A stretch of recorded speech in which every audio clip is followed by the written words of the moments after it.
Okay, નમસ્કાર બાળ મિત્રો. પહેલાં તો હવે આપણે મેં કીધું હતું એ પ્રમાણે ધોરણ 8 જે છે એનાથી આપણે આગળ વધીને હવે ધોરણ 9 ની અંદર આવે છે, બરાબર. તો સૌથી પહેલાં તો આપણે જે છે જે લાસ્ટ લેક્ચર્સ હતા જેની અંદર આપણે એ ડિસ્કસ કરેલું કે ધોરણ 8માં તમને જે છે કયા ચેપ્ટર્સ ભણીને આવે છો અને જેનો જે છે તમારે ધોરણ 9 ની અંદર થોડો વધારે ઉપયોગ છે આગળ, બરાબર છે, અથવા જે છે એનાથી આગળ જે છે એ ચેપ્ટર્સનો ઉપયોગ થાય છે એના વિશે ડિસ્કશન કરેલી. અને એનાથી પછી જે છે આપણે એ પણ જોયેલું કયા ચેપ્ટર જે છે એની આગળ એવી ઉપયોગિતા રહેતી નથી, બરાબર છે.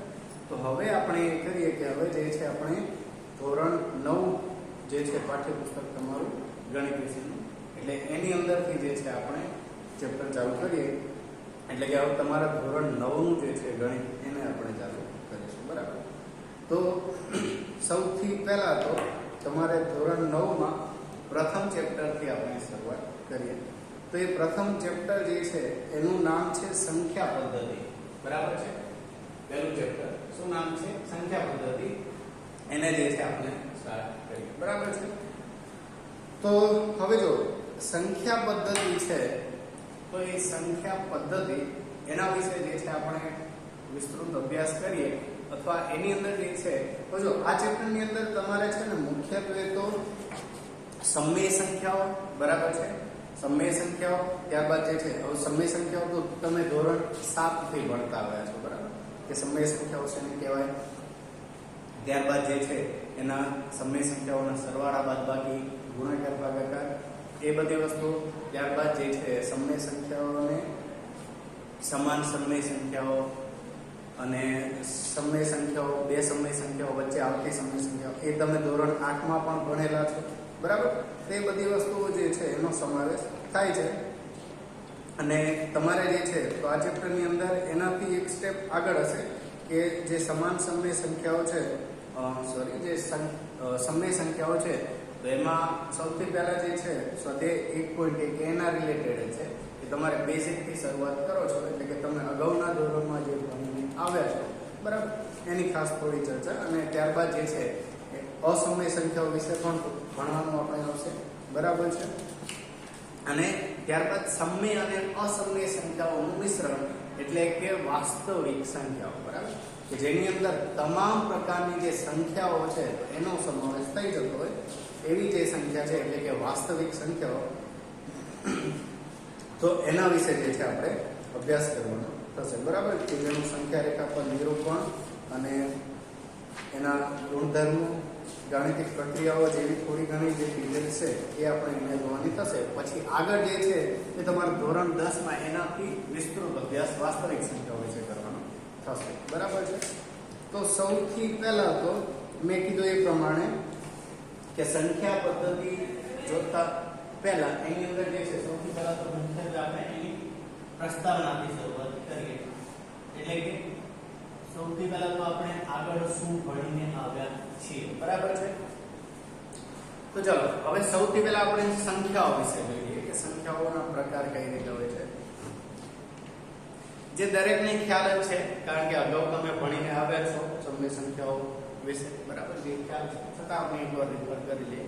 તો જો સૌથી પહેલા જે છે ને અસ્તિત્વમાં આવી હોય તો સૌથી પહેલા જે સંખ્યાઓ નો ઉપયોગ થતો હતો એવી સંખ્યાઓ હતી પ્રાકૃતિક સંખ્યાઓ, બરાબર છે.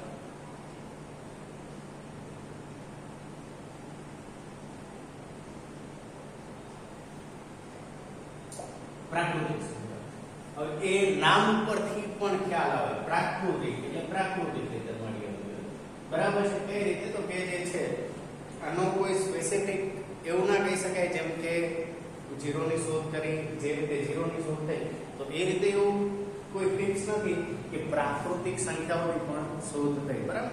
ધીમે ધીમે અસ્તિત્વમાં આવી છે ગણતરીની સંખ્યાઓ પણ આને કહેવાય છે, બરાબર. પ્રાકૃતિક સંખ્યાઓને ગણતરીની સંખ્યાઓ પણ કહેવાય છે.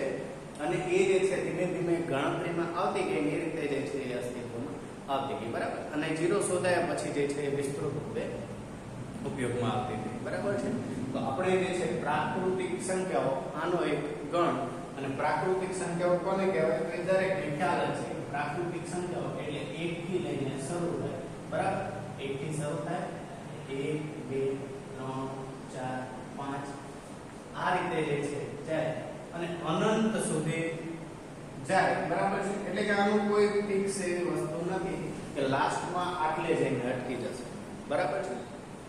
એવું ફિક્સ નથી કે લાસ્ટમાં તમે એવું કહી શકો કે જે છે 1 લાખ 10 લાખ 1 કરોડ એ રીતે ટૂંકમાં કોઈ એક સંખ્યા તમે કહી ન શકો કે લાસ્ટમાં જે છે આ સંખ્યા આવશે, બરાબર? અસંખ્ય છે, એનો કોઈ લાસ્ટ જે છે સંખ્યા આપણે નિશ્ચિત કરી શકીએ નહીં, બરાબર છે? તો એ થઈ ગયો આ જે સમૂહ છે પ્રાકૃતિક સંખ્યાઓનો સમૂહ કહેવાય, જેને નેચરલ નંબર્સ પણ કહેવાય છે. હવે જો પ્રાકૃતિક સંખ્યાઓ છે ને એ તો શોધવામાં આવી, પણ એમાં જે છે 0 ની અછત વર્તાતી હતી, બરાબર? એટલે જે છે ત્યારબાદ 0 ની શોધ થઈ અને આ જે સંખ્યાઓ છે એની અંદર એક વધારાની વસ્તુ એડ થઈ. એ કઈ વધારાની વસ્તુ? તો કે 0, બરાબર છે? તો હવે જો આ 0 આની અંદર એડ થાય, બરાબર છે? તો કોઈ નવી સંખ્યાઓ આવે ને, બરાબર છે? તો એટલા માટે નવી સંખ્યાઓનો ગણ કહેવાય. એટલા માટે એ થઈ ગયું પછી પૂર્ણ સંખ્યાઓ, બરાબર છે? પૂર્ણ સંખ્યાઓ. પૂર્ણ સંખ્યાઓમાં શું ફેરફાર થયો? કે કોઈ વિશેષ ફેરફાર નતો, ફક્ત અને ફક્ત શું થયું? તો કે જે આ 1 2 એ રીતે 1 થી લઈને જે શરૂ થતું હતું એની જગ્યાએ જે છે એની શરૂઆત 0 થી થઈ, બરાબર? તો 0 1 2 3 4 એ રીતે શરૂ થઈ અને બાકી જે છે જેમ અગાઉ હતું એ રીતે અનંત સુધી, બરાબર છે? તો 0 થી શરૂ થાય અને અનંત સુધી હોય એવી સંખ્યાઓનો જે ગણ છે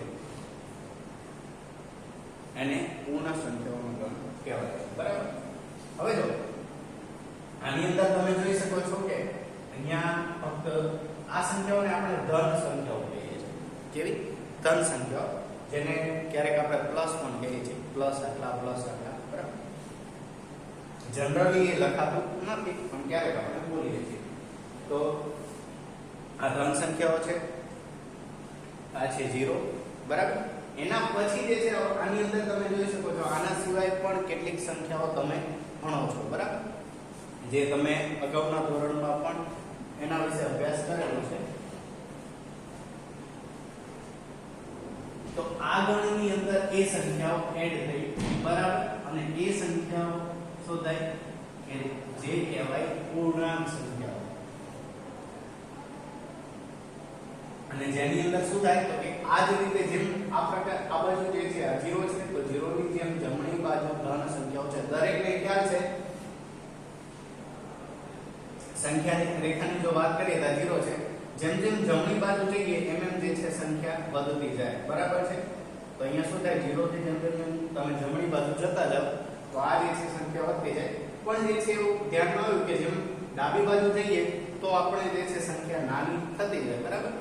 તો અહીંયા 4 થી નાની 3 3 થી નાની 2 2 થી નાની 1 1 થી નાની 0 0 થી નાની કઈ, બરાબર છે? તો એટલા માટે જે છે આ એના માટે સંખ્યાઓ આવી ઋણ સંખ્યાઓ, બરાબર? કે આ જે સંખ્યા રેખા પર છે જેમ આપણે ધન સંખ્યાઓનું નિરૂપણ કરીએ એ જ રીતે 0 થી આગળ શું? તો એના માટે જે છે ઋણ સંખ્યાઓ શોધાય અને એનાથી આગળ આ રીતે આવે કે ઋણ 1 ઋણ 2 ઋણ 3 ઋણ 4, બરાબર? જો હવે આ લાઈન ક્લિયર લાગે કે જેમ જેમ ડાબી બાજુ જતા જઈએ એમ એમ સંખ્યા નાની થતી જાય, જમણી બાજુ આવતા જઈએ એમ સંખ્યા મોટી થાય, બરાબર? તો આમાં ખાસ ધ્યાન રાખવા જેવી વસ્તુ એ છે કે જ્યારે આપણે ધન સંખ્યાઓની વાત કરતા હોઈએ ત્યારે જે છે જેમ આંકડો મોટો ને એમ સંખ્યા મોટી. ધારો કે 3 અને 4 ની વાત કરીએ, બરાબર છે? તો જો 3 અને 4 માટેની વાત કરવામાં આવે તો આની અંદર આપણે શું લેવાનું? જો જનરલી છે ને જ્યારે સંખ્યા આગળ કોઈ નિશાની ના દર્શાવેલી હોય, બરાબર છે? જ્યારે સંખ્યાની આગળ કોઈ નિશાની ત્યારે આપણે એ ધન છે ને એવું માની લઈએ છીએ, બરાબર? કારણ કે જરૂરી નથી ધનની આગળ નિશાની દર્શાવવી, બરાબર? જો એ સંખ્યા ઋણ હોત તો ફરજિયાત એની આગળ નિશાની દર્શાવવી પડે. આ જે છે એકલા 3 અને 4 છે એને સામાન્ય રીતે +3 અથવા -3 અને -4 એ રીતે જોવાય છે અથવા એ રીતે વંચાય છે, બરાબર?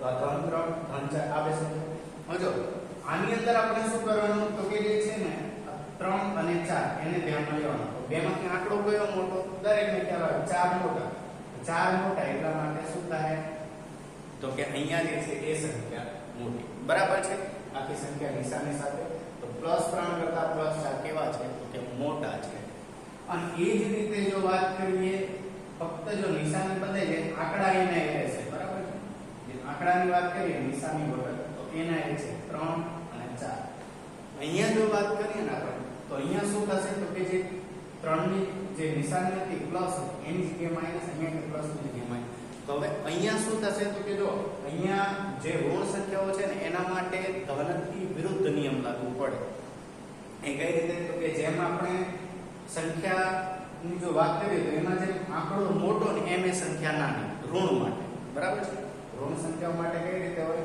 તો કે જેમ આંકડો નાનો એમ સંખ્યા મોટી ઋણ સંખ્યા માટે અહીંયા જે છે ઋણ 3 એ ઋણ 4 કરતા મોટા થાય છે બરાબર છે તો આ દરેકને ખ્યાલ આવી જાય તો જેમ જેમ મેં કીધું એ પ્રમાણે ડાબી બાજુ જેમ જતા જઈએ છીએ ને આપણે બરાબર છે એનું શું થતું જાય છે આંકડા નાના થતા જાય તો અહીંયા જો ઋણ 1 એના કરતા નાની ઋણ 2 એના કરતા નાની સંખ્યા ઋણ 3 બરાબર છે જમણી બાજુ આવતા જાવ એટલે ક્રમશઃ એ મોટી થઈ જાય છે બરાબર તો અહીંયા જો આપણે શરૂઆત કરીએ તો અહીંયા જે પૂર્ણાંક સંખ્યાઓ માટે છે એ ઋણ 3 ઋણ 2 ઋણ 1 0 1 2 3 ક્રમશઃ n સુધી બરાબર સામાન્ય રીતે જે છે લાસ્ટ જે નંબર છે ને એને આપણે n તરીકે દર્શાવીએ છીએ એટલે લાસ્ટમાં જે છે કહી શકાય કે n છે બરાબર તો આ થઈ ગઈ પૂર્ણાંક સંખ્યાઓ એના પછી જો વાત કરીએ આપણે તો જો નામ પરથી ખ્યાલ આવે આ પૂર્ણાંક સંખ્યાઓ છે ને એ એક આખી સંખ્યા છે બરાબર છે આ કોઈ સંખ્યાનો ભાગ નથી અહીંયા આપણે જોઈએ છીએ જેમ કે 1 જો આ તો જે છે પ્રાકૃતિક પણ છે પૂર્ણ સંખ્યાઓ પણ છે અને પૂર્ણાંકમાં પણ છે હવે તમે અહીંયા જો 1 જોશો ને તો આ જે 1 છે ને એ તમે કહી શકો કે આ એક પૂર્ણ સંખ્યા છે અથવા એક આખી સંખ્યા છે બરાબર 1 એટલે સામાન્ય રીતે આપણે કહીએ છીએ જેમ કે આ છે તો આ એક માર્કર છે એક માર્કર છે બરાબર એટલે આ જે માર્કર છે ને એક આખી વસ્તુ છે બરાબર તો અહીંયા જેમ આપણે કહી શકીએ કે આ જે સંખ્યાઓ છે ને બધી કેવી સંખ્યાઓ છે આખી સંખ્યાઓ છે એટલે કે કોઈ સંખ્યાના એવું નથી કે એની અંદર ભાગ હોય બરાબર આ લાસ્ટમાંથી પૂર્ણાંક સંખ્યાઓ હવે આ મેં કીધું એ પ્રમાણે આખી સંખ્યાઓ છે તો હવે એવી પણ સંખ્યા હોય ને કે જે કેટલાક ભાગ હોય જેમ કે આપણે સામાન્ય રીતે કોઈ પણ જે ફળ ખાતા હોય જેમ કે સફરજન છે સફરજનના જે છે એક સફરજન તમારા હાથમાં તમે એને ઊભો ચીરો કરો અને પછી જે છે એ રીતે અને પછી જે છે બીજી બાજુથી એક ઊભો ચીરો તો તમે શું થાય તો કે સફરજન જે છે ને એ 4 ભાગમાં વહેંચાઈ જાય બરાબર શું થાય સફરજન 4 ભાગમાં વહેંચાઈ જાય બરાબર હવે એમાંથી જો તમે એક પીસ ઉપાડો ને એક કટકો બરાબર તો શું એ કટકાને આખો કટકો કહેવાય તો ના કહેવાય કેમ કારણ કે આખો કટકો કયો કહેવાય અથવા આખો જે છે એ તો સફરજન પોતે છે અને સફરજનના આપણે 4 ભાગ પાડે બરાબર છે સફરજનને કટિંગ કર્યું એના 4 ભાગ થયા એમાંથી એક કટકો ઉઠાવો ને એ આખો ના થાય એ એકનો કેટલાકનો ભાગ છે બરાબર છે શું થાય એ એકનો કેટલાકનો ભાગ છે તો જો આપણે અપૂર્ણાંક સંખ્યાઓની વાત કરીએ તો એ જ મુદ્દો છે કે એ આખી સંખ્યા નહીં પણ એનો જો કેટલો ભાગ દર્શાવવામાં આવે ને તો એને અપૂર્ણાંક સંખ્યાઓ કહેવાય છે બરાબર છે તો એ થઈ જાય અપૂર્ણાંક સંખ્યાઓ તો મેં કીધું એ પ્રમાણે કે જે જો સફરજનની વાત કરવામાં આવે કે 1 માંથી 4 કર્યા તો એને જે છે 1/4 અથવા 1/4 ભાગ એવું સામાન્ય રીતે આપણે કહીએ છીએ અહીંયા જો પૂર્ણાંક સંખ્યાઓ પછી જે છે અપૂર્ણાંક સંખ્યાઓ કે જેની અંદર જે છે ને આપણે એવી સંખ્યાઓ કે જેનો કેટલો ભાગ દર્શાવેલો હોય બરાબર જેમ કે 1/2 એટલે કે અડધું બરાબર છે 1/4 અત્યારે મેં કીધું એ રીતે 2/3 3/8 આ રીતે જે છે ગમે તે સંખ્યા તમે દર્શાવી શકો તો આવી જે સંખ્યાઓ છે બરાબર છે તો આ દરેકને ખ્યાલ છે કે અહીંયા જે આ 1/2 ની જો વાત કરવામાં આવે અહીંયા જે છે આને કહેવાય અંશ આને કહેવાય છેદ બરાબર કે જે સંખ્યા અંશ અને છેદના સ્વરૂપમાં લખવામાં આવે, બરાબર છે, એને આપણે અપૂર્ણાંક સંખ્યાઓ કહીએ છીએ. અપૂર્ણાંકમાં જે છે વિવિધ પ્રકાર આવે છે, જે છે શુદ્ધ અપૂર્ણાંક, અશુદ્ધ અપૂર્ણાંક, મિશ્ર અપૂર્ણાંક, એ તમે ભણીને આવ્યા છો, બરાબર. એમાં અંશ નાનો હોય તો એને શુદ્ધ, અંશ છેદ કરતા નાનો હોય તેને આપણે શુદ્ધ અપૂર્ણાંક કહેતા હતા. ત્યારબાદ જે છે અંશ છેદ કરતા મોટો હોય તેને અશુદ્ધ અપૂર્ણાંક, જેને તમે મિશ્રમાં પણ ફેરવી શકો, બરાબર છે. તો આ રીતે અપૂર્ણાંક સંખ્યા એટલે કેટલો ભાગવાળી સંખ્યા હોય એને અપૂર્ણાંક કહેવાય. અપૂર્ણાંક સંખ્યા. એના પછી જે છે દશાંશ સંખ્યાઓ પણ તમે જોઈ.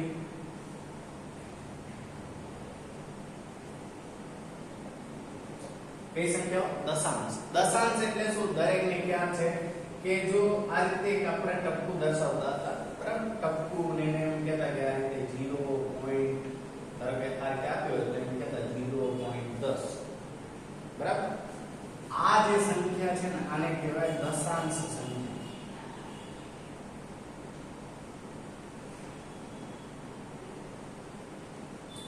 એમાં પણ કઈ રીતે છે તો કે જો આ દશાંશ સંખ્યા છે ને એક અપૂર્ણાંક જે સંખ્યા છે ને એનું સ્વરૂપ છે, પણ જ્યારે અંશને છેદ વડે ભાગી દેવામાં આવે ત્યારે જે આપણને સંખ્યા મળે ને એને કહેવાય દશાંશ સંખ્યા, બરાબર. અપૂર્ણાંક સંખ્યાની અંદર જ્યારે અંશને છેદ વડે ભાગી દેવામાં આવે ત્યારે જે છે જે મળે ને એને કહેવાય દશાંશ સંખ્યા. પણ એવું જરૂરી નથી કે દરેક અપૂર્ણાંકને ભાગો તો જે છે તમને દશાંશ મળે. 4 ભાગે 2 કરો તમને 2 પણ મળે. પણ સામાન્ય રીતે જો શુદ્ધ અપૂર્ણાંકની વાત કરીએ ને તો શુદ્ધ અપૂર્ણાંકની અંદર તમને દરેક સંખ્યાઓ જે છે જે મળશે ને અંશને છેદ વડે ભાગો ત્યારે તો દરેક તમને કેવી મળશે? દશાંશ સંખ્યાઓ મળશે, બરાબર. અને આ પણ કઈ રીતે છે તો કે જો આ 0.10 છે ને એ સંખ્યાઓ મૂળ જે છે 0 અને 1 ની વચ્ચે આવે, બરાબર. તો 0.10, 0.11, 12 એ રીતે તમે લીધા રાખો, આગળ 0 અને 1 ની વચ્ચે આવશે. પછી 1.10 હોય તો એ 1 અને 2 ની વચ્ચે આવે, કારણ કે 1.10 છે એટલે 1 થી કેટલો ભાગ ઉપર છે, બરાબર છે. તો એટલા માટે જે છે એ સંખ્યા શેની વચ્ચે આવે? 1 અને 2 ની વચ્ચે. એટલે કે આ રીતે જે છે જો કોઈ સંખ્યા અથવા જે છે અહીંયા જે ડાબી બાજુ કહીએ તો ડાબી બાજુ સંખ્યા પછી જે છે આપણે આ રીતે ટપકું દર્શાવે. ટપકું એટલે કે જેને દશાંશ કહેવામાં આવે છે, બરાબર. એ દશાંશ દર્શાવે પછી જે છે એનાથી જમણી બાજુ જોઈએ તો પણ કેટલીક સંખ્યાઓ હોય, બરાબર છે, અથવા કેટલાક આંકડા હોય. આવી એક સંખ્યા જે છે એને આપણે દશાંશ સંખ્યા કહીએ છીએ. દશાંશ સંખ્યાની અંદર પણ જે છે ઘણી સંખ્યાઓ અથવા અસંખ્ય સંખ્યાઓ લઈ શકાય, જેમ કે 0.10, 0.25, 1.50, 1.75. એટલે આ એવું ફિક્સ નથી કે આ જે છે અને કોઈ પણ જે છે સંખ્યાઓ લખી શકો જેની અંદર જે છે તમે આ દશાંશ ચિહ્ન દર્શાવો છો. આવી જે અઢળક સંખ્યાઓ બધી જે આવતી હોય, બરાબર છે, તો એને દશાંશ સંખ્યાઓ કહેવાય છે. એ થઈ ગઈ દશાંશ સંખ્યા. હવે જો મુખ્યત્વે આટલી સંખ્યાઓ જે છે એના વિશે આપણે અભ્યાસ કરીને આવ્યા છે, બરાબર છે. શું છે?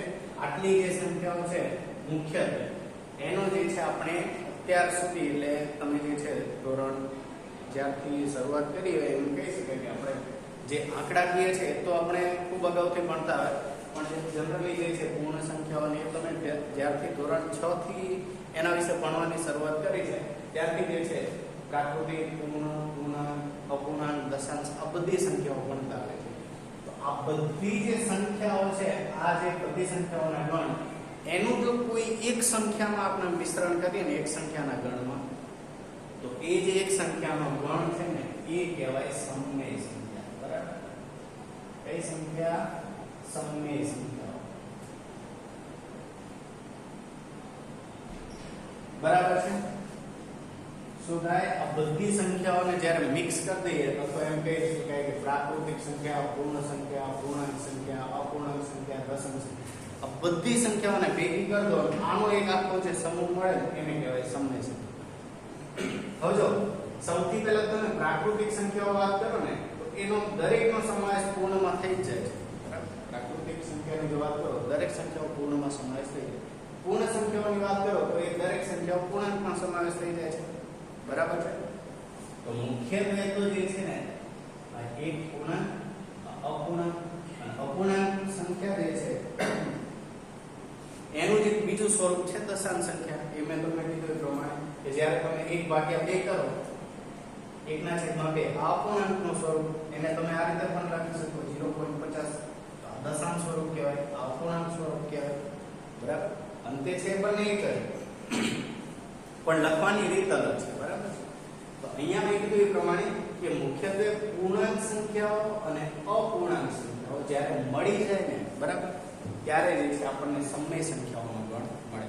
તો સમય સંખ્યા એટલે શું? તો કે મુખ્યત્વે આ બધી સંખ્યાઓ જે અત્યાર સુધી તમે ભણ્યા છો બરાબર છે તો એ જે સંખ્યાઓનો સમાવેશ કરતી એવી એક સંખ્યાઓનો ગણ એટલે સમય સંખ્યા કે જેની અંદર જે છે તમે કોઈ પણ આ બધી જે સંખ્યાઓ લખીને એમાંથી કોઈ પણ સંખ્યાઓ લખી શકો.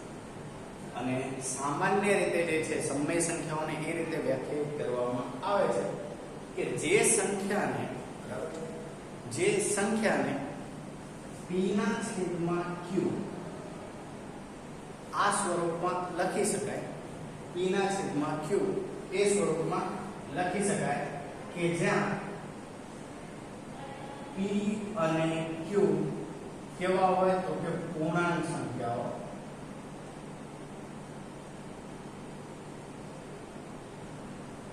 બરાબર and q is not equals to 0. બરાબર. જેની અંદર એમ કહેવાય છે કે p ના છેદમાં q કોઈ પણ એવી સંખ્યા કે જેને p ના છેદમાં q એટલે અંશ અને છેદ, બીજું કંઈ નવું નથી. અંશ અને છેદના સ્વરૂપમાં જેને લખી શકાય અને જેની અંદર p આ જે અંશમાં છે જે p શું છે તો કે p એટલે અંશ. તો જો અંશની વાત કરવામાં આવે તો p કેવો છે તો કે p અને q પૂર્ણાંક. p પૂર્ણાંક એટલે આ જે સંખ્યાઓ લખીને આમાં કોઈ પણ હોય ઋણ 3 ઋણ 5 ઋણ 8 ઋણ 10 ઋણ 25 ધન કોઈ સંખ્યા બરાબર છે. p જે છે એની અંદર પછી 0 પણ હોઈ શકે બરાબર છે 0 12 15 એટલે કે x y z તમે કોઈ પણ સંખ્યા લખી શકો. તો અહીંયા જે છે p જે છે ને p શું છે તો કે p એ પૂર્ણાંક સંખ્યા છે, q પણ પૂર્ણાંક સંખ્યા છે પણ એનાથી આગળ એક કન્ડિશન છે ફક્ત q માટે. તો p એટલે શું તો p મેં કીધું એ પ્રમાણે પૂર્ણાંક સંખ્યા કોઈ પણ હોઈ શકે અને q પણ પૂર્ણાંક સંખ્યા પણ એની એક ફક્ત કન્ડિશન એટલી છે કે q is not equals to 0 એટલે કે જે છેદ છે ને છેદ 0 હોવો જોઈએ નહીં. બરાબર. ફક્ત અને ફક્ત q is not equals to 0 એટલે કે છેદમાં 0 ના હોય ધારો કે તમે 3 ના છેદમાં 0 આવું લખો ને તો આ પદને અવ્યાખ્યાયિત પદ કહેવાય. બરાબર છે.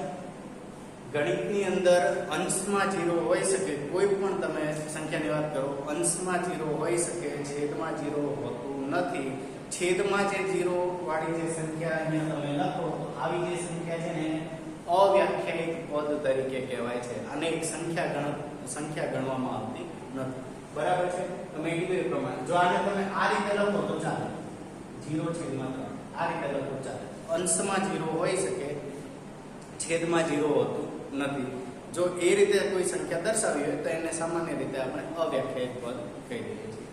તો મેં કીધું એ પ્રમાણે કે જ્યારે આની કન્ડિશન એટલી છે કે સમય સંખ્યા થવા માટે શું જરૂરિયાત છે તો કે p ના છેદમાં q એવું એક સ્વરૂપ મળે કે જ્યાં p અને q પૂર્ણાંક હોય, અથવા તો તમે એમ કહી શકો કે જ્યાં p પૂર્ણાંક અને q આ રીતે પણ ક્યાંક લખેલું હશે કે જ્યાં p પૂર્ણાંક બરાબર અને q શૂન્યેતર પૂર્ણાંક. q શું હોય તો કે શૂન્યેતર પૂર્ણાંક. શૂન્યેતર એટલે શું? શૂન્ય સિવાય. શૂન્યેતર એટલે શું તો કે શૂન્ય સિવાય.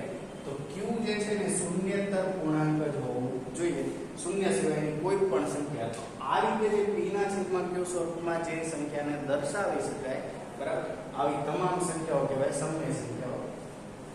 જેમ કે 2 ના છેદમાં 5 -3 ના છેદમાં 8 ઋણ 2 ના છેદમાં 9 આવી તમે કોઈ પણ સંખ્યા લખો કે જે તમે જોઈ શકશો કે 2 ના છેદમાં 3 અથવા અહીંયા લખ્યું છે 2 ના છેદમાં 5 તો અહીંયા જો તમે જોઈ શકશો કે p ના છેદમાં q સ્વરૂપ છે તો જોઈ શકીએ છીએ.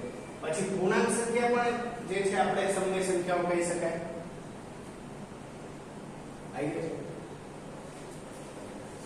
જે પૂર્ણાંક સંખ્યા જેમ કે ઋણ 4 અથવા ચલો તમને ધન સંખ્યાઓ સરળ રહે કારણ કે તમે ભણતા હો છો આ રીતે લખ્યા ને 3 તો તમને એમ થાય કે 3 માં ક્યાં તમને જોવા મળે છે કે 3 માં તમે p બાય q જોવા મળે છે ને 3 ને આપણે 3 ના છેદમાં 1 લખી શકીએ બરાબર આ સંખ્યા છે 3 ને આપણે 3 ના છેદમાં 1 લખી શકીએ તો જો અહીંયા થઈ ગયું p આ q બરાબર સ્વરૂપ મળી q0 નથી તો આ થઈ ગયું પૂર્ણાંક સંખ્યા મૂળ કિંમત એની ના બદલવી જોઈએ બરાબર 3 ને તમે 6 ના છેદમાં 2 લખી શકો 3 ને તમે 9 ના છેદમાં 3 પણ લખી શકો કિંમત ના બદલવી જોઈએ અંતે તમે મેળવશો તો તમને કિંમત 3 જ મળવી જોઈએ આવું જે આપણને એક સ્વરૂપ મળે ત્યારે જે છે આપણે એને સમય સંખ્યાઓ કહી શકીએ તો મૂળ કહેવાની વસ્તુ એ છે કે સમય સંખ્યાઓની અંદર આ બધી જ સંખ્યાઓનો સમાવેશ થઈ જાય છે અને પ્રાકૃતિક ગણો પૂર્ણ ગણો પૂર્ણાંક ગણો અપૂર્ણાંક ગણો દશાંશ ગણો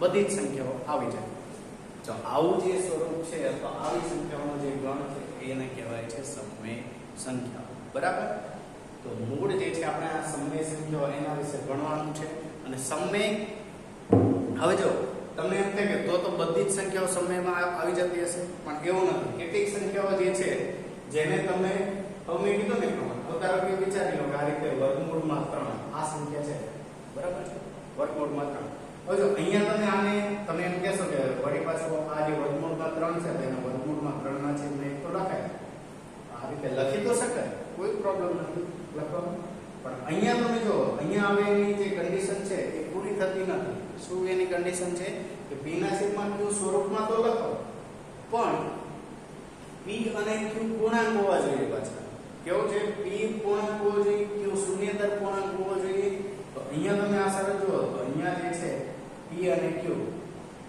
અહીંયા આને કહેવાય p આ છે q બરાબર અહીંયા તમે જોઈ શકશો કે અહીંયા જે છે p પૂર્ણાંક સંખ્યા નથી બરાબર છે આ કેવી છે આ પૂર્ણાંક સંખ્યા નથી વર્ગમૂળમાં 3 આ સંખ્યા તો જે છે વર્ગમૂળમાં 3 કરો તો સામાન્ય રીતે તમને 1.73 જેટલી એની કિંમત મળે 1.73 જેટલી બરાબર છે પણ એ 1.73 પૂર્ણાંક જે છે પૂર્ણાંક સંખ્યા છે કે નથી એ કેવી થાય દશાંશ અથવા તો એને અપૂર્ણાંક સંખ્યા કહી શકાય બરાબર સામાન્ય રીતે 1.73 લખો તો એને તમે દશાંશ સંખ્યા કહી શકો બરાબર તો એ પૂર્ણાંક નથી તો એટલા માટે જે છે આવી સંખ્યાઓ બીજી પણ ઘણી બધી સંખ્યાઓ છે તો આવી સંખ્યાઓ જે છે કે જે સમય સંખ્યાઓમાં જેનો સમાવેશ ના થતો હોય એવી બધી સંખ્યાઓને કેવી કહેવાય તો કે એને કહેવાય અસમય સંખ્યાઓ બરાબર છે કેવી કહેવાય અસમય સંખ્યાઓ તો આપણે જે છે આગળ પણ એના વિશે અભ્યાસ કરીશું આ ફક્ત તમને એક ખ્યાલ સ્પષ્ટ થાય એટલા માટે મેં તમને માહિતી આપી તો આપણે જે છે મુખ્યત્વે આ ચેપ્ટરની અંદર સમય સંખ્યાઓ અને અસમય સંખ્યાઓ એના વિશે અભ્યાસ કરવાનો છે ને એનાથી આગળ જે છે હવે જો એનો પણ ખ્યાલ મેળવી કે તમને એમ થાય કે તો બધી સંખ્યાઓ મેં કીધું એ પ્રમાણે સમય સંખ્યાઓમાં આવી જતી હોય તો કે નથી આવતી અહીંયા આવી કેટલીક સંખ્યાઓ છે જેને અસમય સંખ્યાઓ પણ કહેવાય છે બરાબર તો હવે જો અસમય સંખ્યાઓ અને સમય સંખ્યાઓ તો સમય અને અસમય સંખ્યાઓ આ બંને જો સંખ્યાઓને મેળવી લેવામાં આવે ને સમય સંખ્યા અને અસમય સંખ્યા તો એનાથી એક નવો ગણ બને છે બરાબર છે એને કહેવાય છે વાસ્તવિક સંખ્યા એને શું કહેવાય વાસ્તવિક સંખ્યાઓ વાસ્તવિક સંખ્યાઓ છે ને એ બધી જ સંખ્યાઓનો સમાવેશ કરે ટૂંકમાં બધી જે પણ સંખ્યાઓ છે ને જેને તમે ગણો કે અહીંયા આ બધી સંખ્યાઓ જે આવી જતી હોય એ સમય આવી જાય અને અસમય પણ આવી જાય એવી સંખ્યાઓનો જે ગણ છે ને એને વાસ્તવિક સંખ્યાઓ કહેવાય છે જેના વિશે જે છે આપણે આગળ અભ્યાસ કરીશું તો મુખ્યત્વે જે છે ખ્યાલ આપણે સમય સંખ્યા અને અસમય સંખ્યાનો મેળવી લીધો અને એમાં પણ જે છે અત્યારે આપણે સમય સંખ્યા વિશે જોવાનું છે તો હવે દરેકને જે છે આટલી જે સમજણ આપીને બરાબર જે સમજાવ્યું તો એનાથી એટલું જે છે તમને હું માનું છું કે તમને જે છે સમય સંખ્યાઓ વિશેનો જે ખ્યાલ છે ને એ સ્પષ્ટ થઈ ગયો છે બરાબર તો મૂળ જે છે ને તમને જે પ્રસ્તાવનાની અંદર જે બધી વસ્તુ આપેલી છે ને એને આધારિત છે તમે તમારા પાઠ્યપુસ્તકમાં જોઈ શકો કે તમને એમ કીધું છે પ્રસ્તાવનાની અંદર એટલે કે જ્યારે ધીમે ધીમે સ્ટાર્ટ કરવાનું કીધું છે કે શૂન્યથી તમે ચાલવાનું શરૂ કરો, ધન દિશામાં ચાલો. એ રીતે એક બેઝિક સમજ છે. પણ મુખ્યત્વે એમની અંદર કહેવાની વસ્તુઓ આટલી છે કે જેમાં પ્રાકૃતિક સંખ્યાઓ એના પછી પૂર્ણાંક સંખ્યાઓ એ બધા વિશે છે. તો તમને એ રીતે કીધેલું છે ને કે થેલામાં આ બધી સંખ્યાઓને ભેગું કરો અને તે બધું એક જે છે તમને વિસ્તૃત એની પણ સમજૂતી આપે છે. પણ મેં કીધું એ પ્રમાણે મુખ્ય મુદ્દાઓ તો આટલા જ સમાવેશ કરે છે કે સમય સંખ્યા કોને કહેવાય. બરાબર છે? તો ચાલો હવે દરેકને એ ખ્યાલ આવી ગયો છે. પછી જો એની અંદર પેજ નંબર 3 ઉપર જે છે એમ કીધું છે કે થેલામાં રહેલી બધી સંખ્યાઓને જે છે મેં કીધું એ પ્રમાણે p પૂર્ણાંક અને q શૂન્યેતર પૂર્ણાંક હોય એવી p/q ના સ્વરૂપમાં લખી શકાય. 25 ને -25 ને -25 ના છેદમાં 1 એ રીતે પણ લખાય. બરાબર? અને સમય સંખ્યાઓ છે તો એની અંદર પ્રાકૃતિક સંખ્યાઓ, પૂર્ણ સંખ્યાઓ અને પૂર્ણાંકોનો પણ સમાવેશ થઈ જાય છે. બરાબર? હવે જો સમય સંખ્યાઓને p પૂર્ણાંક હોય અને q શૂન્યેતર પૂર્ણાંક હોય એ રીતે p ના છેદમાં q સ્વરૂપમાં અનન્ય રીતે દર્શાવી શકાતી નથી. બરાબર? એટલે એવું નથી કે જો એવું કીધું ધારો કે કોઈ એક સંખ્યા અહીંયા 1/2 તો આ એક જ સંખ્યા અનન્ય સંખ્યા છે, એવું નથી. 1/2 ને તમે 2/4 લખો તો પણ સાચું છે. આનું જો અતિ સંક્ષિપ્ત સ્વરૂપ લઈએ તો તમને 1/2 મળે છે. બરાબર? તો એની અંદર કોઈ વિશેષ વસ્તુ નથી. અને આને જે છે સમાન સમય સંખ્યાઓ પણ કહેવાય અથવા સમાન અપૂર્ણાંક પણ કહેવાય.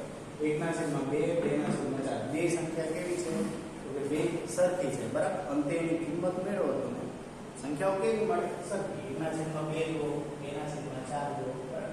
મેં કીધું એ પ્રમાણે આ સંખ્યાનું તમે અતિ સંક્ષિપ્ત સ્વરૂપ લઈ લો ત્યારે જે છે તમને આ સંખ્યા મળી.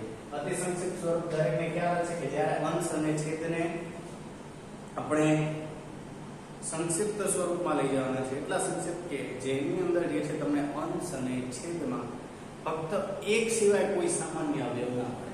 શું થાય? એક સિવાય તમને કોઈ જ સામાન્ય અવયવ ના મળતો હોય ને આવું જે સ્વરૂપ તમને મળી જાય એને કહેવાય છે અતિ સંક્ષિપ્ત સ્વરૂપ. તો મેં કીધું એ પ્રમાણે ફક્ત આટલું જ આપણે લાવવાનું હતું. બરાબર?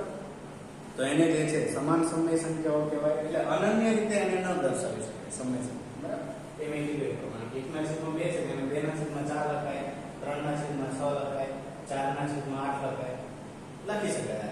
બરાબર? તો આ બધી સમાન સમય સંખ્યાઓ કહેવાય છે. તો સમઅપૂર્ણાંક પણ એવું તમે આગળ ભણ્યા હતા ધોરણ 6-7 ની અંદર એ પણ એને કહી શકો. બરાબર? તો જો તમને એ જ કીધેલું છે આગળ કે એને અનન્ય રીતે ના દર્શાવી શકાય. બરાબર? ત્યારબાદ ઉદાહરણ આપેલા છે ને એને સમાન સમય સંખ્યાઓ અથવા સમાન અપૂર્ણાંક છે ને એટલું કીધું કે અપૂર્ણાંક ત્યાં એટલું અપૂર્ણાંક નહીં પણ ત્યાં જે છે સમાન અપૂર્ણાંક એવું આવે. અને જે એમાં સમાન સમય સંખ્યાઓ લખ્યું છે ને એ રીતે અપૂર્ણાંક એટલું નહીં પણ સમાન અપૂર્ણાંક આવે. છતાં આપણે જે છે p/q સમય સંખ્યા છે એમ કહીએ છીએ. અને p/q નું જ્યારે સંખ્યા રેખા પર નિરૂપણ કરીએ ને ત્યારે એટલું ધ્યાન રાખીએ છીએ કે q0 ના હોય અને p અને q માટે સંખ્યા રેખા પર જ્યારે એનું નિરૂપણ કરવામાં આવે ત્યારે p અને q માટે એટલું ધ્યાન રાખવામાં આવે q0 ના હોય તો એની કન્ડિશન છે તે સમય સંખ્યા. અને બીજું એ ધ્યાનમાં લેવાનું કે અંશ અને છેદમાં એક સિવાય કોઈ સામાન્ય અવયવ ન હોય. બરાબર? બીજું ધ્યાનમાં શું લેવાનું તો કે અંશ અને છેદ માટે એક સિવાય કોઈ સામાન્ય અવયવ ના હોય. એટલે કે એ પરસ્પર કેવી હોય તો કે અવિભાજ્ય સંખ્યાઓ હોય. બરાબર? તો સંખ્યા રેખા ઉપર જો 1/3 ને સમાન હોય એવી અગણિત સંખ્યાઓ જે છે એમાંથી આપણે 1/3 ને જ લઈએ છીએ જ્યારે સંખ્યા રેખા પર નિરૂપણ કરવાનું હોય. ત્યારે મેં કીધું એ પ્રમાણે ફક્ત અને ફક્ત શું કરીએ તો કે અંશ અને છેદમાં એક સિવાય કોઈ સામાન્ય અવયવ ના હોય એવું સ્વરૂપ લાવીને પછી આપણે નિરૂપણ કરીએ છીએ. બરાબર? અને 1/3 તેને સમાન બધી સંખ્યાઓનું નિરૂપણ કરેલું છે. બરાબર? તો આટલી એક સમજ આપણે મેળવી. બરાબર? ત્યારબાદ છે ઉદાહરણ 1. હવે જો એની અંદર કોઈ વિશેષ વસ્તુ નથી. ઉદાહરણ 1 માં ફક્ત એટલું જ કીધેલું છે જે પણ હું તમને સમજ આપી દઉં. ચલો આને એમને રહેવા દઈએ. એમ કીધું છે કે ઉદાહરણ 1 નીચેના વિધાનો ફક્ત સત્ય છે કે અસત્ય એ જણાવવાનું કારણ આપો. બરાબર? તો જો પહેલું એમાં આપેલું છે કે દરેક પૂર્ણ સંખ્યા એ પ્રાકૃતિક સંખ્યા છે. તો જો અહીંયા જો દરેક પૂર્ણ સંખ્યા એ પ્રાકૃતિક સંખ્યા છે આવું તમને કીધું છે. તો એનો તમારે જવાબ આપવાનો છે. અહીંયા જો અહીંયા તમને એવું જોવા મળે છે? અહીંયા તમે કહી શકશો કે એવું જોવા નથી. બાકી બધી સંખ્યાઓ માટે તો બરાબર છે, પણ દરેક પૂર્ણ સંખ્યા એ પ્રાકૃતિક સંખ્યા છે એવું કહી શકીએ તો કે ના કહી શકીએ. કેમ? આ 0 નથી. 0 તમે જોશો, 0 પ્રાકૃતિક સંખ્યામાં છે કે નથી? 0 નો સમાવેશ પ્રાકૃતિક સંખ્યામાં નથી, તો એટલા માટે દરેક પૂર્ણ સંખ્યા એ પ્રાકૃતિક સંખ્યા છે એવું કહી શકાય નહીં. કેમ? કારણ કે 0 નો સમાવેશ નથી. તો આ થઈ ગયું એનું કારણ. અને જવાબ પણ તો જો તમને જવાબ એ કીધેલો છે કે અસત્ય છે, કારણ કે 0 એ પૂર્ણ છે પણ પ્રાકૃતિક નથી. એ જ રીતે પ્રશ્ન 2, દરેક પૂર્ણાંક એ સમય સંખ્યા છે. બરાબર? આ રીતે જો ક્રમશઃ ચાલેલો. અહીંયા શું કીધું છે? દરેક પૂર્ણાંક સંખ્યા એ સમય સંખ્યા છે. તો અહીંયા જોડો તો દરેક પૂર્ણાંક સંખ્યા બધી સંખ્યા લે તો શું એ સમય સંખ્યા છે? કે હા, મેં કીધું હતું ને હમણાં કે પૂર્ણાંક અને મુખ્યત્વે પૂર્ણાંક અને અપૂર્ણાંક સંખ્યાઓનો ગણ એટલે સમય સંખ્યા કહેવાય છે. બરાબર છે? તો એટલે એ વિધાન સત્ય છે, કારણ કે પૂર્ણાંક એમને એમના છેદમાં 1 સ્વરૂપમાં લખી શકાય ને એટલા માટે સમય સંખ્યા છે. બરાબર છે? ત્રીજું, દરેક સમય સંખ્યા એ પૂર્ણાંક છે. બરાબર? શું કીધું છે? કે દરેક સમય સંખ્યા એ પૂર્ણાંક છે. તો જો એ વિધાન અસત્ય છે. કેમ? કારણ કે દરેક સમય સંખ્યા એટલે જો આ 2/5 ની સમય કહેવાય. તો પૂર્ણાંક સંખ્યાઓ તો કેવી સંખ્યાઓ છે? તો કે ફક્ત આખી સંખ્યાઓ હોય એવી સંખ્યાઓ છે. એટલા માટે 2/5 જો આ સંખ્યા લઈએ તો આને તો પૂર્ણાંક સંખ્યા ના કહેવાય. એટલા માટે શું થાય? તો કે ઉદાહરણ 1 નું જે ત્રીજું છે કે દરેક સમય સંખ્યા જે છે એ પૂર્ણાંક છે, તો એની અંદર જવાબ આવશે કે એ નથી. બરાબર છે? એટલે એ વિધાન અસત્ય. તો વિદ્યાર્થી મિત્રો, અહીંયા જે છે આપણે હવે આપણો સમય સમાપ્ત થાય છે. બરાબર? તો એટલા માટે આપણે જે છે મુખ્યત્વે અહીંયા સુધી આપણે એટલે કે ઉદાહરણ 1 સુધી ચર્ચા કરી એટલે સુધી રાખીએ. બરાબર ને? બાકીનું જે છે ઉદાહરણ 2 થી એ આપણે નેક્સ્ટ લેક્ચરની અંદર ચર્ચા કરીશું. બરાબર? જ્યારે નેક્સ્ટ લેક્ચર આવશે ત્યારે આપણે ચર્ચા કરીશું ને એના પછી જે છે આપણે સ્વાધ્યાય 1.1 ના પણ પ્રશ્નો જોઈશું. બરાબર? તમે કીધું એ પ્રમાણે મુખ્યત્વે જે છે આપણે સંખ્યા પદ્ધતિની અંદર સંખ્યાઓના પ્રકાર એના વિશે પણ માહિતી મેળવી લીધી. બરાબર? બાકીનું જે છે એ આપણે અગાઉ નેક્સ્ટ એટલે કે આવતા લેક્ચરની અંદર જોઈશું. બરાબર છે? આભાર.